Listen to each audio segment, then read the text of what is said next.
There is a lot to keep track of and a lot that's going to happen over the course of these hearings this week that we're going to be keeping an eye on. So if the targeting of political groups was not enough in trouble for the IRS, they're now in hot water for spending $50 million on lavish conferences to entertain their employees primarily, including $4 million on one event. Employees reportedly stayed in the presidential suite, plus tens of thousands was spent on producing videos for the conference, like this one. Take a look. It should be easy. We practiced this 3 weeks now. Come on now. Come on now. To the left. 3, 4. To the left. I need a straight line. You're trying to get ready for Anaheim. Stay in line. They finally got it. I'm so proud. They're ready for Anaheim. They are. They are so ready for Anaheim. And thank goodness that your tax dollars got them ready for Anaheim and they learned the dance.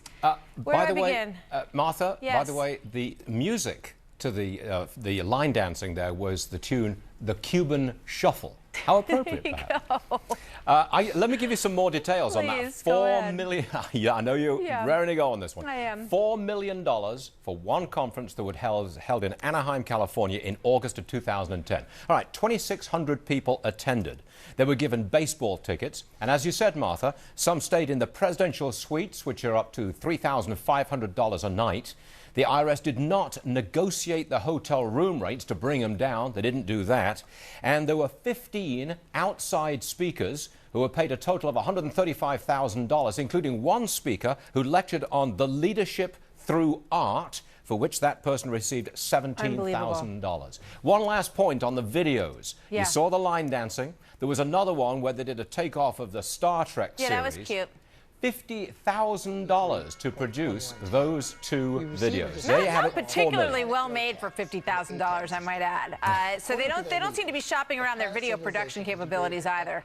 Well, I think the bottom line here is that this lavish spending on conferences is the second leg to the IRS scandal. Yeah. First leg, of course, was targeting of conservatives and the president's opponents. This is the second leg, and I think you're going to be hearing a lot more about it this week. As you said earlier, Martha, Mr. Werfel testifies today. I think he'll be pressed for more details on that $4 million conference. It feels like the whole, you see sales conferences like this in private corporations that are for-profit organizations where they're trying to drum up their sales force. And if they want to do that, if they feel like that's a good way to raise their bottom line, then that's their prerogative. If their shareholders don't like it, then they can do whatever they want about it. They can say it's excessive. But this, obviously, to state the obvious, is a public entity. Right. It is not out there to raise profits, but they seem to be living on the high life, as some of those other companies have set the precedent for in the past, perhaps. This has been done at a time when America has $1 trillion a year deficits. And I think a lot of people are reminded of the General Accounting Office scandals,